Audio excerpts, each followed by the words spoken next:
OTT దిగ్గజం Netflix మరోసారి వివాదాల సుడిగుండంలో చిక్కుకుంది. ప్రముఖ దర్శకుడు నీరజ్ పాండే, విలక్షణ నటుడు మనోజ్ బాజ్పేయి కాంబినేషన్లో వస్తున్న వెబ్ సిరీస్ ఘాస్కోర్ పండిత్ ఇప్పుడు దేశవ్యాప్తంగా పెద్ద చర్చనీయాంశమైంది.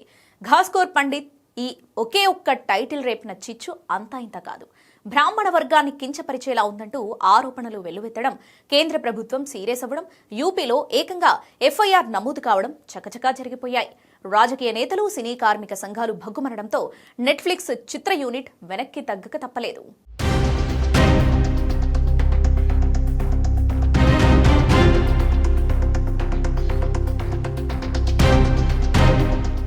బాలీవుడ్ ప్రముఖ దర్శకుడు నీరజ్ పాండే దర్శకత్వంలో మనోజ్ బాజ్పేయి ప్రధాన పాత్రలో రూపొందుతున్న నెట్ఫ్లిక్స్ ఒరిజినల్ ఫిలిం ఘాస్కోర్ పండిత్ ఫిబ్రవరి 6న ఈ సినిమా టీజర్ విడుదలవగానే వివాదం రాజుకుంది.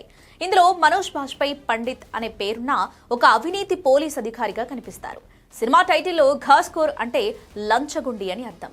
పండిత్ అని నేరుగా వాడకుండా పండత్ పేరుతో క్యారెక్టర్ను డిజైన్ చేశారు. పండిత్ అంటే బ్రాహ్మణులను అవమానించే విధంగా ఉందంటూ దేశవ్యాప్తంగా ఒక్కసారిగా వివాదం రాజుకుంది. బ్రాహ్మణ సామాజిక వర్గాన్ని తీవ్రంగా అవమానించడమేనని విమర్శలు వెల్లువెత్తాయి. పండిత్ అనేది ఒక గౌరవప్రదమైన పదమని, దానిని అవినీతికి జత చేయడం సరికాదని బ్రాహ్మణ సంఘాలు మండిపడ్డాయి.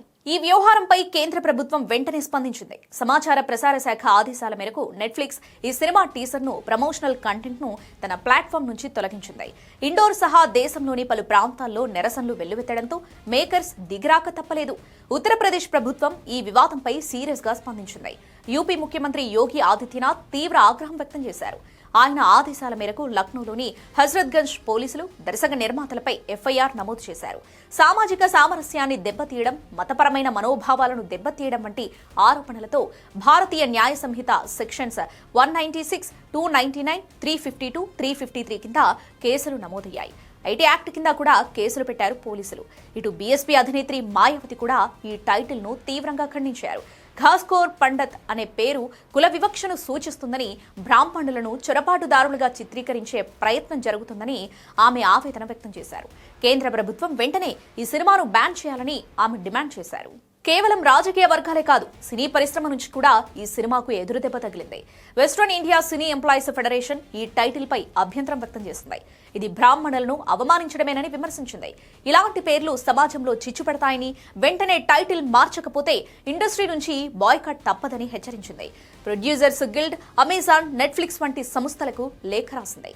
సామాజిక బాధ్యతతో వ్యవహరించాలని నీరజ్ పాండేకు సూచించింది. విమర్శలు చుట్టుముట్టడంతో సినిమా టీం స్పందించింది. దర్శకుడు Neeraj Pandey, hero Manoj Bajpai social media వేదికగా స్పందించారు. తాము ఎవరి మనోభావాలను దెబ్బతీయాలనే ఉద్దేశంతో ఈ టైటిల్ పెట్టలేదన్నారు. ఎవరిని కించపరిచే ఉద్దేశం తమకు లేదని, ప్రజల మనోభావాలను గౌరవిస్తూ టీజర్, ప్రమోషనల్ కంటెంట్ ను వెనక్కి తీసుకుంటున్నట్టు ప్రకటించారు. మనోజ్ బాజ్పేయి కూడా ప్రజల సెంటిమెంట్ ను గౌరవిస్తామన్నారు.